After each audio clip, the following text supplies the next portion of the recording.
എല്ലാവർക്കും നമസ്കാരം. ഇന്ന് നമ്മൾ വന്നിരിക്കുന്നത് ഒരു ബീഫ് സ്റ്റൂവിൻ്റെ റെസിപ്പി ആയിട്ടാണ്. അപ്പത്തിനും ഇടിയപ്പത്തിനും പുട്ടിനും ഒക്കെ കഴിക്കാൻ പറ്റിയ നല്ല ടേസ്റ്റി ആയിട്ടുള്ളൊരു ബീഫ് സ്റ്റൂ ആണ്. വീഡിയോയിലേക്ക് പോകുന്നതിന് മുൻപായിട്ട് നമ്മുടെ ചാനൽ നിങ്ങൾ ഇതുവരെ സബ്സ്ക്രൈബ് ചെയ്തിട്ടില്ല എന്നുണ്ടെങ്കിൽ ഒന്ന് സബ്സ്ക്രൈബ് ചെയ്യുക. അതോടൊപ്പം തന്നെ ബെല്ലൈക്കൺ കൂടി ഒന്ന് പ്രസ് ചെയ്യുക. നമ്മുടെ വീഡിയോസ് ലൈക്ക് ചെയ്യാനും ഷെയർ ചെയ്യാനും കമൻറ്റ് ചെയ്യാനും മറക്കരുത്. അപ്പോൾ ഈ ബീഫ് സ്റ്റൂ ഉണ്ടാക്കാൻ വേണ്ടിയിട്ട് ആദ്യം തന്നെ നമുക്ക് ബീഫ് ഒന്ന് വേവിച്ചെടുക്കണം. അതിന് വേണ്ടിയിട്ട് നമ്മളൊരു പ്രഷർ കുക്കർ എടുത്തിട്ടുണ്ട്.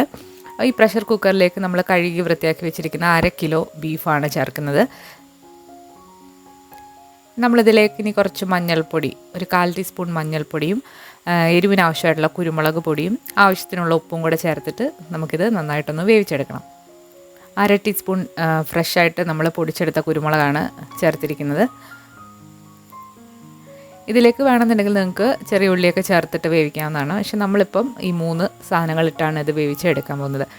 നന്നായിട്ടൊന്ന് മിക്സാക്കി കൊടുത്തതിന് ശേഷം മീഡിയം ഫ്ലെയിമിലിട്ട് നമ്മളിത് ബീഫ് വേവുന്ന വരെ ഒന്ന് വേവിച്ചെടുക്കുക. ഇതിലേക്ക് വെള്ളം ഒന്നും തന്നെ ഒഴിച്ചു കൊടുക്കേണ്ട ആവശ്യമില്ല. ബീഫിൽ അത്യാവശ്യം വെള്ളമുണ്ട്. മീഡിയം ഫ്ലെയിമിലിട്ട് വേണം അത് വേവിക്കാനായിട്ട്. 3 വിസിലാണ് നമ്മൾ വേവിച്ചെടുത്തിട്ടുള്ളത്. നമ്മളൊരു ഇരുമ്പ് ചട്ടി എടുത്തിട്ടുണ്ട്. അതിലേക്ക് 2 ടേബിൾ സ്പൂൺ വെളിച്ചെണ്ണ ഒഴിച്ചിട്ട് നന്നായിട്ട് ചൂടായി വന്നപ്പോൾ ഒരു 1/2 ടീസ്പൂൺ വലിയ ജീരകം, അതുപോലെ 3 ഏലക്ക, 3 ഗ്രാമ്പു, 2 ചെറിയ കഷ്ണം പട്ട, ഇത്രയും കൂടി ചേർത്തിട്ട് നന്നായിട്ടൊന്ന് മൂപ്പിച്ചെടുക്കുക. ഇനി ഇതിലേക്ക് നമ്മൾ ഒരു ചെറിയ കഷ്ണം ഇഞ്ചി, 3 അല്ലി വെളുത്തുള്ളി ഒന്ന് ചതച്ച് വെച്ചിരിക്കുന്നതാണ്, അതും കൂടി ചേർത്തിട്ട് നന്നായിട്ടൊന്ന് വഴറ്റിയെടുക്കുക.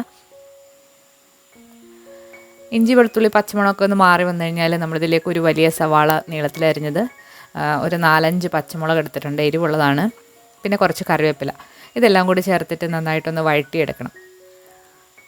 നമ്മൾ സ്റ്റൂവിൽ കുരുമുളകും പച്ചമുളകുമാണ് എരിവിനായിട്ട് ചേർക്കുന്നത്, അപ്പോൾ അതനുസരിച്ചിട്ട് നിങ്ങൾ ചേർക്കുക. നന്നായിട്ട് സവാള ഒന്ന് വഴറ്റിയെടുക്കണം. ആവശ്യത്തിന് ഉള്ള ഉപ്പും കൂടെ ചേർത്തിട്ട് വഴറ്റിയെടുക്കാം. ഇപ്പോൾ ഉള്ളി ഒന്ന് വാടി വന്നിട്ടുണ്ട്. ഒരുപാടങ്ങ് ബ്രൗണൊന്നും ആവണ്ട. നന്നായിട്ടൊന്ന് വഴണ്ട് വരുമ്പോഴത്തേക്ക് നമ്മളിതിലേക്ക് ഒരു 1/4 ടീസ്പൂൺ കുരുമുളക് ചതച്ചതും പിന്നെ ഒരു 1/4 ടീസ്പൂൺ മസാലപ്പൊടി, അതായത് നമ്മൾ മീറ്റ് മസാല എന്ന് പറഞ്ഞിട്ടൊരു റെസിപ്പി ഇട്ടിട്ടുണ്ടായിരുന്നു, അതേ മസാലപ്പൊടി ചേർത്ത് കൊടുത്തു. ഇനി ഇതിലേക്ക് ഒരു വലിയ ഉരുളക്കിഴങ്ങും ഒരു ചെറിയ ക്യാരറ്റും ചെറിയ കഷ്ണങ്ങളാക്കി മുറിച്ചതും കൂടി ചേർത്തിട്ട് നന്നായിട്ടൊന്ന് മിക്സാക്കി എടുക്കാം. അപ്പോൾ ഈ ഉരുളക്കിഴങ്ങും ക്യാരറ്റും കൂടി നന്നായിട്ട് ഇളക്കി കൊടുത്തിട്ട് ഒരു 10 മിനിറ്റ് ഒന്ന് അടച്ചു വെക്കുക. അപ്പോഴത്തേക്ക് ഉരുളക്കിഴങ്ങൊക്കെ ഒരു പകുതി വേവായി വന്നിട്ടുണ്ട്. ഇനി ഇതിലേക്ക് നമ്മൾ നേരത്തെ വേവിച്ചിരിക്കുന്ന ആ ബീഫ് ചേർത്തിട്ട് നന്നായിട്ട് മിക്സാക്കി കൊടുക്കുക.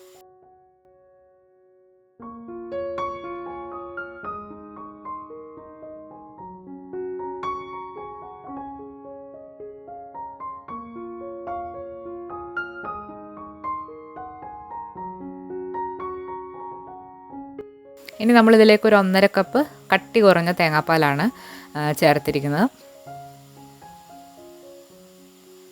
ഈ തേങ്ങാപ്പാലിലും ബീഫിലും കിടന്നിട്ട് ഉരുളക്കിഴങ്ങും അതുപോലെ തന്നെ ക്യാരറ്റും കൂടെ നന്നായിട്ട് വെന്ത് വരണം. നന്നായിട്ടൊന്ന് മിക്സാക്കിയിട്ട് നമുക്കിത് അടച്ചു വെച്ചിട്ട് വേവിച്ചെടുക്കാം.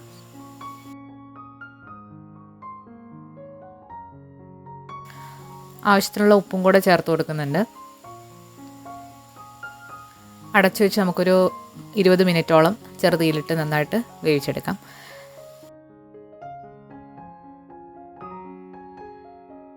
എല്ലാം നന്നായിട്ട് വെന്ത് കുറുകി വന്നിട്ടുണ്ട്. ഇനിയാണ് നമ്മളിതിലേക്ക് തേങ്ങയുടെ 1/4 പാല് ചേർക്കുന്നത്. നല്ല കട്ടിയുള്ള തേങ്ങാപ്പാലാണ് 1/4 പാല്. ഒരു 1/2 കപ്പ് നല്ല കട്ടി തേങ്ങാപ്പാലാണ് നമ്മളിതിലേക്ക് ചേർത്തിരിക്കുന്നത്. 1/4 പാല് ചേർത്ത് കഴിഞ്ഞാൽ പിന്നെ അധികം തിളപ്പിക്കേണ്ട ആവശ്യമില്ല. ഒന്ന് ഇളക്കി മിക്സാക്കിയിട്ട് നല്ല ഫ്രഷ് ആയിട്ടുള്ള കറിവേപ്പില അതിൻ്റെ മുകളിലായിട്ട് ഇട്ടിട്ട് നമുക്ക് കറി വാങ്ങാം. ഇതിൽ നമ്മൾ മറ്റ് പൊടികളൊന്നും ചേർക്കുന്നില്ല. മുളക് പൊടി, മല്ലിപ്പൊടി അതൊന്നും ചേർത്തിട്ടില്ല. പിന്നെ ബീഫ് വേവിക്കുമ്പോൾ നമ്മൾ കുറച്ച് മഞ്ഞൾപ്പൊടി ഇട്ടിട്ടുണ്ട്. പക്ഷെ അത് ഈ കറിയിൽ അങ്ങനെ കാണാനും പറ്റില്ല. ഏറ്റവും അവസാനം നമ്മൾ വളരെ കുറച്ച് കുരുമുളക് ഒന്ന് ക്രഷ് ചെയ്തതും കുറച്ചൊരു മസാലപ്പൊടിയും കൂടെ ഒന്ന് വിതറിയിട്ട് നമുക്കിത് അടച്ച് വെക്കാം.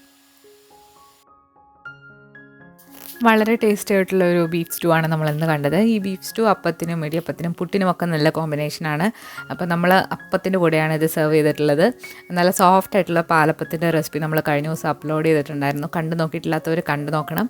അതുപോലെ നമ്മൾ ഇനി വെള്ളയപ്പത്തിൻ്റെയൊക്കെ റെസിപ്പീസ് വരും ദിവസങ്ങളിൽ അപ്ലോഡ് ചെയ്യുന്നതാണ്. അപ്പോൾ എല്ലാവരും മറക്കാതെ കാണുക. അതുപോലെ നമ്മൾ ഇന്നലെ ഒരു 1 kg ബേക്കറി സ്റ്റൈലുള്ള പ്ലം കേക്ക് റെസിപ്പി അപ്ലോഡ് ചെയ്തിട്ടുണ്ടായിരുന്നു. അതും കണ്ടു നോക്കിയിട്ടില്ലാത്തവർ കണ്ടു നോക്കണം. പുതിയൊരു റെസിപ്പി വീഡിയോ ആയിട്ട് നമുക്ക് വീണ്ടും കാണാം. Thank you.